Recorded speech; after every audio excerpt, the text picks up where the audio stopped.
Well, viewers, it was a marathon meeting. It began at about 11 this morning. We were, of course, tracking all the developments that have been taking place inside the meeting and, of course, the press conference that followed. It started at 11, ended at about 3:30. While, of course, the leaders came out to speak in the evening, there were some very interesting statements that came in. Firstly, of course, the announcement that now it's going to be India.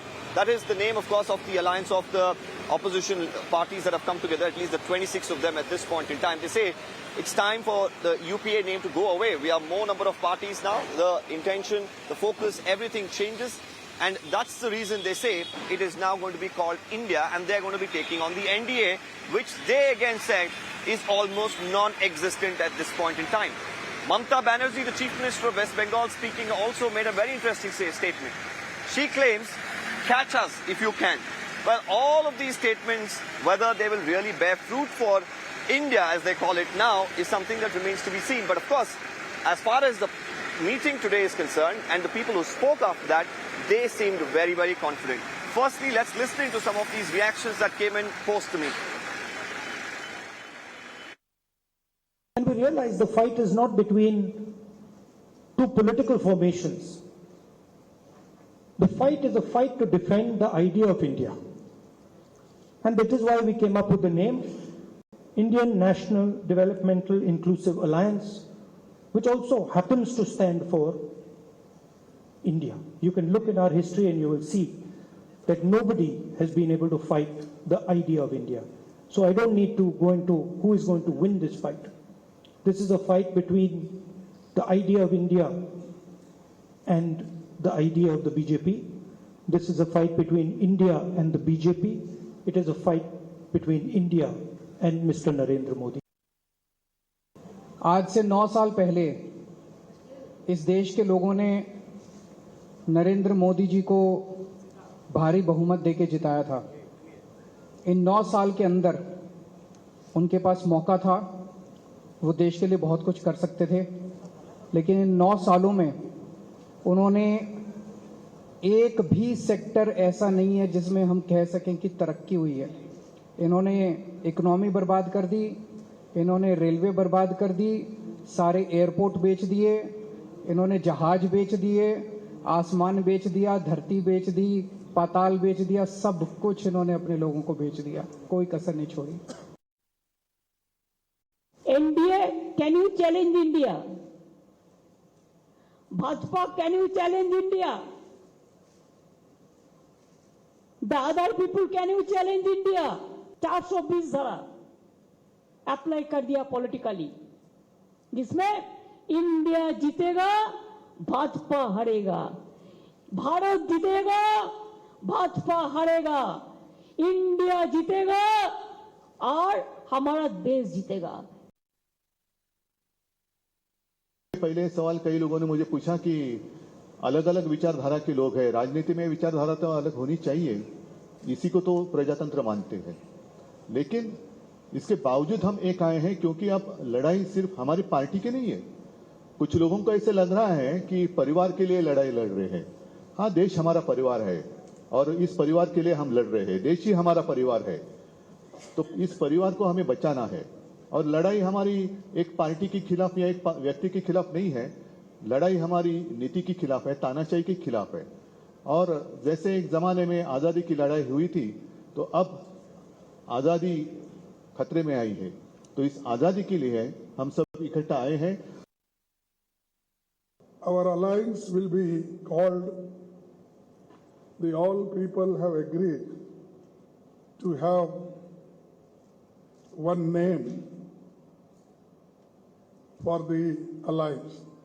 Earlier we worked with UPA, now with all 26 parties, a new name is given, that is Indian National Developmental Inclusive Alliance, that is I.N.D.I.A.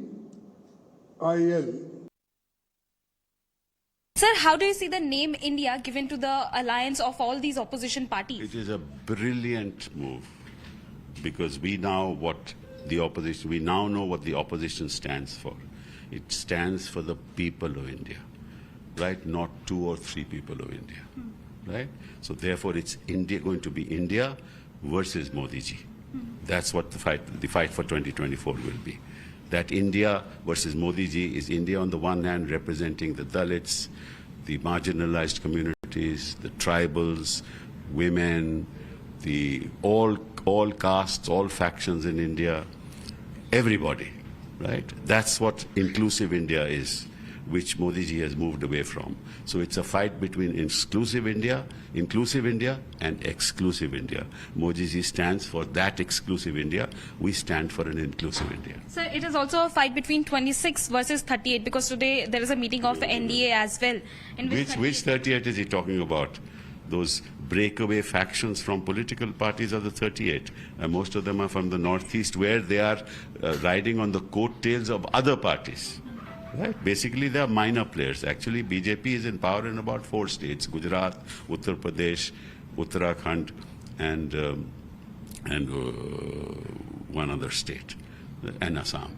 Where else are they? The rest of them, they have usurped power from the elected representatives of the people. So what are they talking about? In power in 4 states in India, and the 38 motley parties who, on the coattails of which they are hanging on and riding, and they call them 38. This is again the manipulation of data, manipulation of numbers, without realizing that underneath is hollow.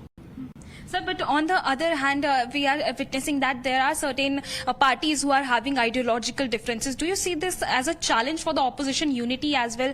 Because in some of the states, a revolt has already started on the ground. Like in West Bengal, we have seen that the Congress leaders are not really happy of Rahul Gandhi having dinner with Mamata Banerjee. These ideological differences, would it be able to resolve? Why are you worried? I mean, if all parties, including Mamata ji, have decided to come together, including Kejriwal ji have come together, why is everybody else worried? When we've come together, we have come together. Why? Because you are fighting for India. India is what matters to us, not our political differences in states. Sir, because Prime Minister Narendra Modi has also pointed out for this, and he had also mentioned that this is an alliance of the corrupt people. Oh, I see. And what about the corruption in this government? If I start sort of telling you and give you a list, and corruption which will never be investigated. Why? Because the ED is under their control, the CBI is under their control. They will not let anything be investigated.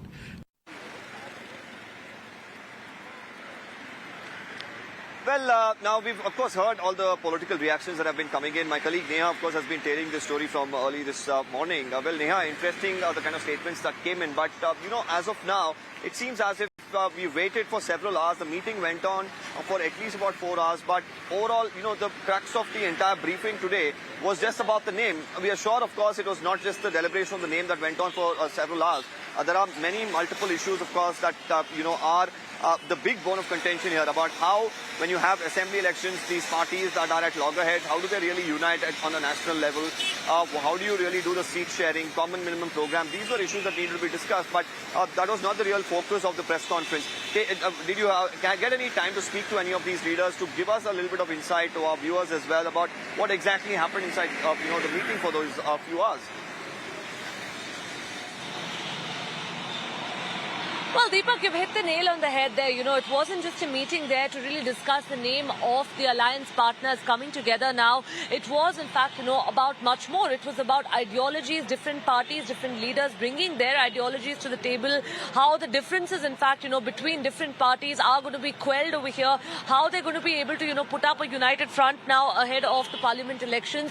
More importantly, we saw that, you know, we even heard from Mamata Banerjee right after the meeting itself that, you know, there were issues like that of the Manipur violence that was discussed. We saw issues of UCC also being discussed in the meeting. On the whole, it was, you know, it wasn't just a meeting there, largely, you know, to, of course, decide on the name. There was much more. There were also, you know, discussions held about how different issues need to be tackled and how, you know, this would in fact be brought about in the assembly. And also, with that being said, it is now, of course, crucial to mention, Deepak, that this comes even as you have the BJP over here, in fact, you know, going on to hold the big NDA meeting as well, We even questioned the leaders about that. One thing that they said is that one thing that was, in fact, quite certain from all of the leaders we spoke to and we interviewed was that they're all fighting against, the threat to democracy that they view as today.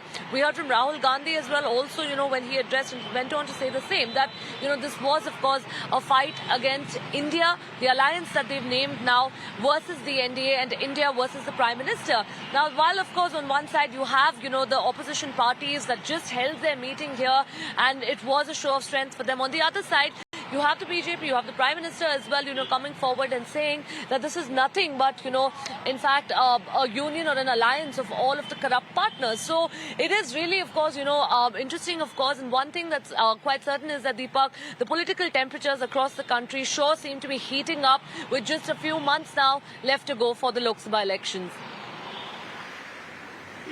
Absolutely. Well, we have a panel of guests as well with us today. We're going to try and understand what they make of this entire meeting, the statements that have come in from some of the leaders. We have Anand Gurumurthy from the BJP. We have Mahima Singh from the Congress. Also, Mr. Dharanidharan, the spokesperson from the DMK. Mr. Narayan Lakshman, associate editor, The Hindu. All of them join us. Let's first, of course, bring in the two spokespersons who, of course, were involved. Their parties, rather, were involved in this particular meeting. I'll come to Mahima Singh first. If you could tell us at this point in time, the Congress, even when I spoke to some of the leaders after the meeting, because there was a little bit of a snippet that came in, especially the agencies put this out, where they said that Mallikarjun Kharge, the AICC president, he went on to say, or rather put it out there, that the Congress is not out here in this particular meeting for the sake of power or position. What does this really indicate? Could you, throw more light? Because these were some of the details that emerged.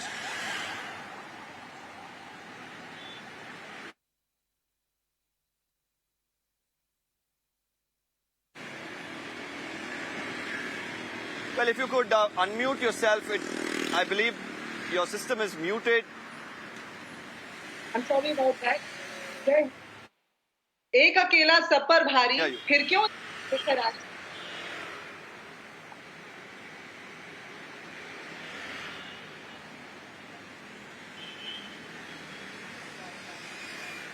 Well, by the time we fix your audio there, I'm just going to take that question to Mr. Dharanidharan from the DMK. I would like to ask you here, because be it Mr. Stalin, be it Mr. Nitish Kumar, be it Mr. Kejriwal, all of these are very tall leaders that we are looking at.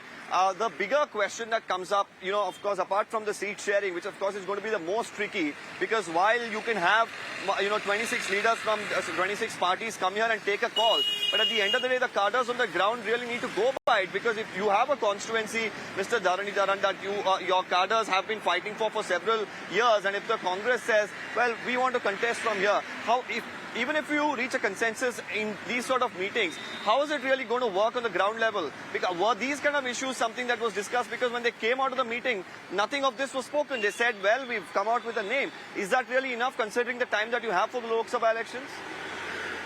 No, I think it was already spoken earlier as well.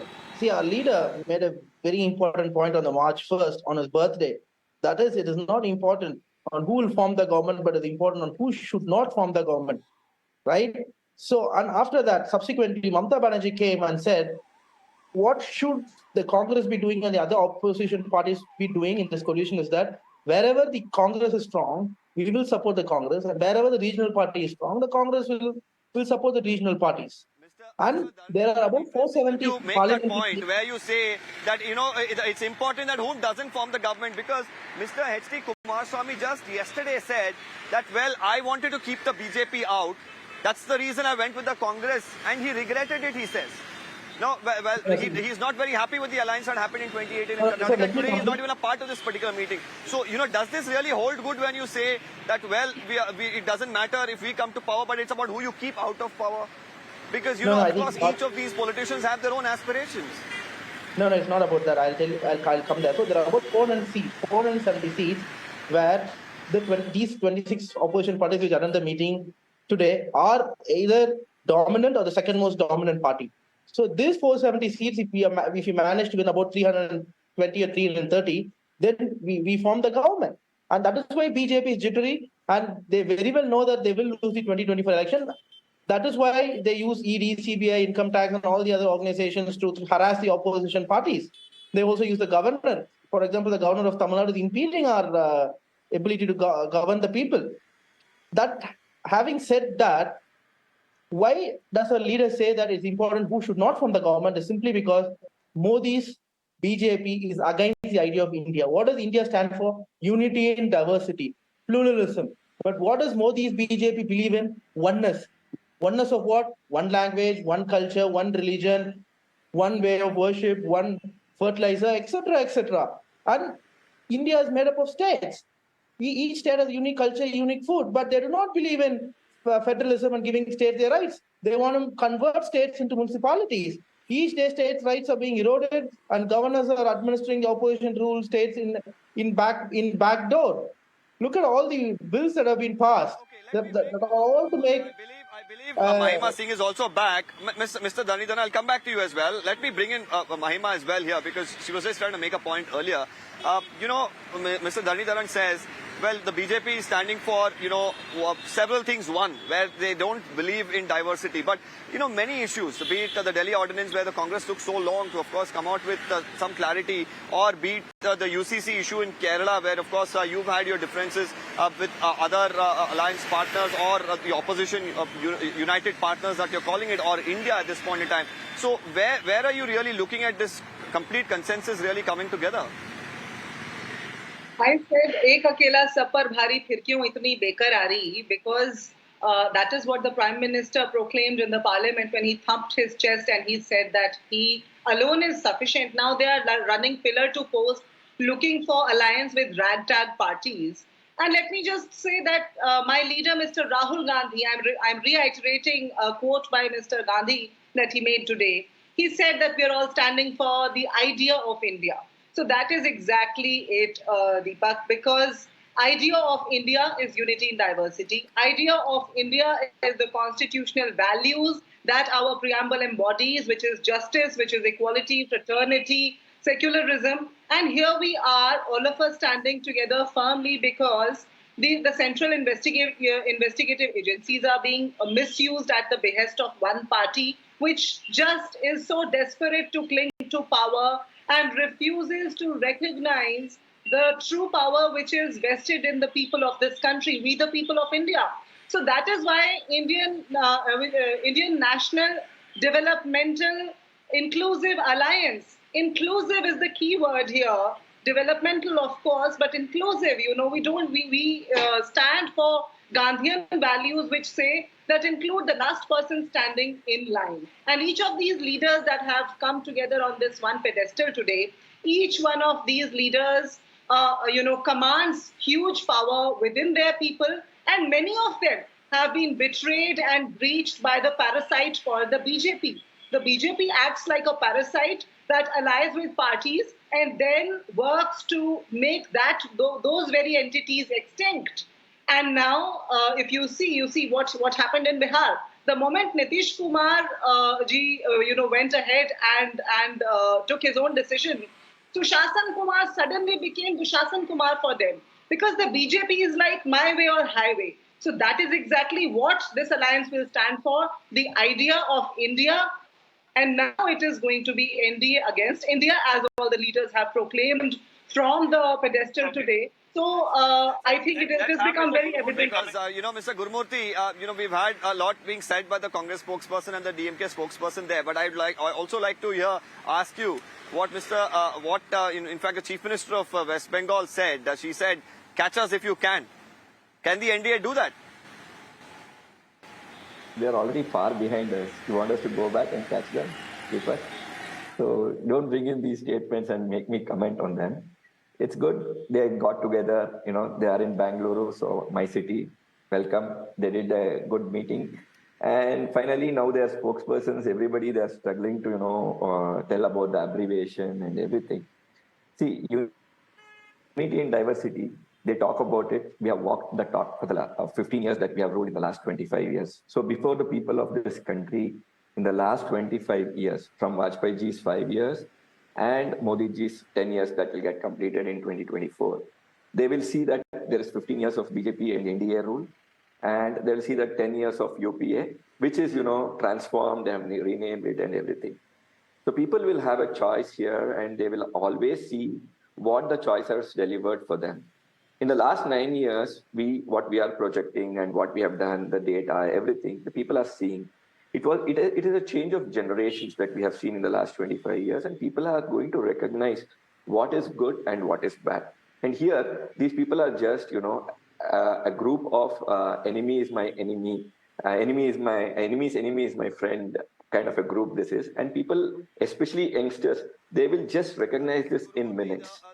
Already you can see the social media where also the everybody is statements laughing that about keeps this coming up alliance. over the last 24 hours that I've been particularly hearing here at the Taj West End with most of the opposition leaders is that the BJP is getting jittery. All of a sudden, when you didn't care about some of your oldest alliance partners, now you start to care. Now you're looking at, once again, NDA meetings, which was almost forgotten, the statements. This is a charge that's coming in from these leaders. How would you respond to that? See, basically, BJP never forgets anybody, whether it's a friend or an enemy. And people making those statements don't know BJP, right? Because we have always stood with people, and we have always stood against some of the elements like Congress and AAP and these kind of elements. So we have made sure that we have always had one voice. We don't change our statements like Arvind Kejriwal or Mamta ji or anybody else, any leaders, those whom you are all projecting as tall leaders. They have lost ground touch only. They are such leaders, and they have come together. And tomorrow you're asking the question, who will be your leader for that alliance? They don't have an answer for this. Neither the spokespersons will have answer even on the eve of the elections in 2024. So this is an alliance that is born to lose. An alliance born to lose. That's it. And it consists of leaders who are not leaders, but actually they will be, blood suckers of this country. They are known to suck the, blood of countrymen. So these are the people well recognized in India as leaders who have always stood only for their selfish motives and for their families' growth. So these people are well recognized in India for this, and they will be defeated in a Mr. very Gurumurthy, big way. I'll come back. Mr. Narayan Lakshman has been very patiently waiting. Let me, in fact, take a question. Let me take this question to him because, Mr. Lakshman, when you look at this press conference or when you heard it, what did you really make of it? Because we were here covering this entire series of meetings that started last evening. We were anticipating a lot of things to be said at the press conference. But it was quite brief. I felt that a meeting that lasted at least about 3 hours or more should have had more input for them to share. Is it a matter of secret that you feel, or do you feel that they didn't reach consensus at various things? Because it was what we could really gather was just the name at this point in time. Yeah, Deepak, I think that's a valid point. I do think that it's a very diversified group that's come together and is really trying to, achieve something quite monumental, which is having leaders with regional perspective and very, very different styles of governance somehow have a national view that they can all agree upon, leave alone prime ministerial candidate. Even, the way of campaigning, the tactics they use, the networks they mobilize to campaign and get votes, all of this is going to have to be thrashed out, seat sharing, of course. But I don't think at the same time that they should get carried away with the wrong focus. So to me, what was I wanted to see, I'm waiting to see, I don't think we saw it today, is to go beyond sloganeering and focusing on, just the name. Okay, today was fine. You just had your naming ceremony today, but let's move forward. And if you really want to take on the BJP, talk about issues of governance. Get into detail. If you're calling someone a bloodsucker, someone else can be a blood spiller. What are they doing to institutions? You have to talk about the sum and substance of what you think matters to the people. The people are divided in India. They're bitterly polarized. They have very divergent views on issues like secularism and constitutionalism on the one hand and communalism on the other, or, you can call it Hindutva politics. These are, warring sides for political views. If you want to win a majority of them, well over 37%, you need to actually address the roti kapda makan type issues. You need to address the issues of governance that they care about, which pinch them. So I'm waiting to see whether this alliance will actually do that, or whether they will just try and beat the NDA on sloganeering. And, certainly constitutionalism does matter. It is what India has run on. But have the people been swayed by that slogan for the last 10 years or 2 terms of the NDA? No, they've not. So you need to have a new tune to sing. You need to have a new tack to employ strategically. Well, that's probably a question that I'll take to the DMK spokesperson and the Congress spokesperson. Firstly, let me bring in Dharanidharan back once again. I'd like to ask you, because yesterday here in Karnataka, we had Mr. Ishwar Khandre, a very senior leader here, who says, well, this Mahagathbandhan will win. There is no doubt. But then he follows it up. He says, but Rahul Gandhi will become the Prime Minister. Are the regional parties okay with already the Congress today as well? You know, after the meeting, I spoke to another Congress spokesperson who says, well, we are the party who's been, contesting across the country in every, almost every assembly segment, in every, Lok Sabha seat for the last several decades. So we deserve to be the leading opposition and to have the face. Is that something that's okay if it eventually comes by? Yeah, I think it's too early. Congress as a party or also in UPA, then we never had a habit of naming a prime ministerial candidate. Only after the results have come, the MPs have chosen the prime minister. That's how the Westminster system we live in is supposed to work. Let the elections happen. Let the MPs be chosen by the people. Then after that, the prime minister will be elected. We are not in a presidential style of governance where the personality comes first. But you're talking about the DMK. You're talking about how many seats. Well, if you choose that, if you're saying the MPs here will choose, at the end of the day, you're all talking about regional parties. How will you really muster up the numbers when it comes to if the Congress is getting the lion's share of the seats? These are real issues that I'm talking about. How is this going to be dealt with? Because when you have such a huge setup that was happening here in Bengaluru, there should have been some clarity, because the common minimum program is something that we were told that would be discussed. They said that probably in the Mumbai meeting next there would be more clarity on this. The issue really here is, were they able to reach any sort of consensus which is of any value today other than the name? See, everything that is spoken in the meeting need not be told to the press. There are a lot of things that's been worked out, I am aware of, but these are things that cannot be shared with the press, and it's too early also. But what is very important is coming together and having a common idea, right? And having an ideology. What is our ideology? Is to have inclusive growth. What has been happening in the 9 years of BJP government is that of exclusive growth. That is, only people are left out and out and out. Only 100 corporates are getting to gain, right? Corporate taxes reduced, fuel taxes are increased, which affects 99.9% of the population and benefits only the 0.001% of the population. If you look at Oxfam report, under Modi, 150, after COVID, 150 daily workers have committed suicide on average. And at the same time, the wealth of the top 100 corporates have increased by about 1,500 crores in a day. So these are the things we want to work for. We want to make an inclusive India in which no one is excluded. And the DMK government under MK Stalin has shown the way for the rest of India by Dravidian model, whereby a model which makes sure that no one is left behind and everyone. Do you then feel that Mr. Stalin is good as a prime minister of the country as well? Do you feel that if there is an opportunity, you're open to take it? See, that will be decided then after the elections. Now it's all too early. That's what even my leader is saying. What my leader is saying is, it is very important. I'll take this to Mahima. I'll take this to Mahima, because I remember Mr. Rahul Gandhi was here in Karnataka, in fact in Bengaluru, where he made that informal announcement that he wants to be the Prime Minister, because these sort of subtle statements have been coming in from the Congress time and again. It has come in from Mr. Rahul Gandhi himself before 2019 while he was in Karnataka. Okay, go ahead and complete, and then of course Mahima can follow up. No. See, my leader has made it very clear. It is very important that this BJP government, which is against India, which is against democratic principles, should not come to power in 2024. His only aim is to save democracy in this land and to bring back the idea of India, that is unity in diversity, that which will respect pluralism. So it is not important for us who will become Prime Minister, but it is very important to us who should not become. That's all I wanted to say.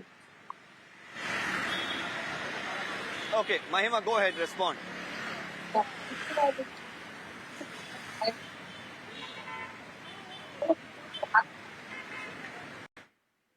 Yeah. So I have a brief point to make before I answer your question, and this is what I have to say to the BJP spokesperson. Yeah. This is what I have to say to the BJP spokesperson. He said that these leaders or these parties are far behind the BJP. Let me remind him that 11 states in this country are currently being governed by 11 of our coalition partners. And, that arrogance is summed up in this couplet. तुमसे पहले वो जो एक शख्स यहाँ तख्त नशी था उसको भी अपने खुदा होने पे इतना ही यकीन था. So that is to respond to the BJP. And now coming to your question, Deepak, you asked me that Mr. Gandhi has pronounced his wishes. Let me just say that the alliance will eventually, work in a parliamentary manner. That is the system in our country. We are a parliamentary democracy. And so I think all the leaders, all the partners have agreed and will agree on the fact that our people choose their representatives, MPs, and the MPs in turn will choose the leader to be the Prime Minister of this country. And as far as the aspirations are concerned, I, as a worker of the Congress party, yes, I would like to see my leader, Mr. Rahul Gandhi, who has taken an unprecedented initiative as a Bharat Jodo Yatra and has reached out to the Indians in an unprecedented manner to lead that, alliance or to be my Prime Minister tomorrow. But nonetheless, right now, the matter of concern at the core is to protect the democracy. And that, I think, will be the priority for all our leaders, individual aspirations aside. As Mr. Kharge remarkably said yesterday, he said that individual becomes small when the country's future is at stake. So democracy is to be protected. Individual aspirations are secondary right now. Respond here to what the Prime Minister said. He said that it's a bunch of corrupt parties coming together for no real purpose. Because now you're saying it's to oust the Prime Minister, it's to oust him, not to have him as the Prime Minister. You're also saying to uplift or uphold rather the democratic values. But the Prime Minister made this direct attack that you're a bunch of corrupt parties that are coming together and it's only dynasty that matters to all of you all. That is their very have one Rajnath Singh, they will have one Amit Shah and Jai Shah, they will have Scindia, they will have all the other dynasts come into their party. But when it comes to, all of us collectively standing against their autocratic ways, this is what their core nature is, arrogance. And what the Prime Minister said exactly, I have responded, I have put in a couplet what Mr. Kharge said, कि यदि एक अकेला सब पर भारी तो फिर क्यों इतनी बेकरारी? We got together in Bengaluru yesterday. Just today you see a show, a pomp and show around these 38 odd ragtag parties wherein, there are barely any MPs or MLAs. So I think it is very evident and clear. I thank all the guests, of course. Mahima, I'm really sorry to interrupt. We're really running short of time. I thank all the guests, of course, who've joined in. And, of course, this issue isn't over. The leaders today in the press conference did mention that the meeting is just the start. This is the second meeting.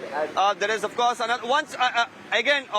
Reminding all of our guests, we are short of time. Like I mentioned, we are going to once again, of course, pick up this issue because the meeting has just begun, is what the leaders have said. This is the second one. Another round of meetings is going to happen in Mumbai. We're going to be tracking all those developments. But time to slip into a very quick break. On the other side, news and updates continue. Don't go anywhere.